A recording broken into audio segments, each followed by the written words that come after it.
みなさん、こんにちは。今日は日本の高い建物についてお話ししていきましょう。日本語を楽しみながら勉強してください。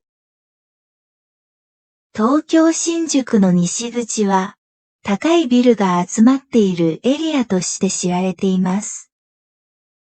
都庁の無料展望室、高さ202メートル、無料に登れば、新宿の高層ビル群や東京の夜景を見ることができます。日本で現在、2024年、最も高いビルは、東京の麻布台ヒルズ森 JP タワー、330メートル。2番目が、大阪のアベノハルカス、300メートルです。ビル以外の建築物を入れると、日本一高い建物は東京スカイツリー、634メートル。2番目が東京タワー、333メートルです。どの建物にも展望台があり、高いところからの景色を楽しむことができます。なお、2027年には東京駅前に高さ 390M のビルトーチタワーが完成予定です。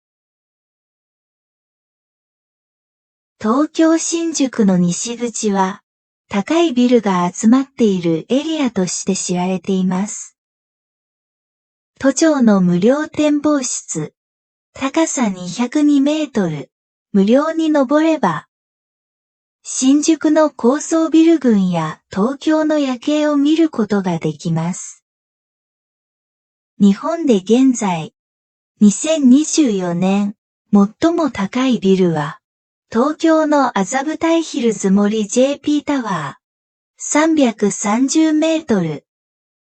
2番目が、大阪のアベノハルカス、300メートルです。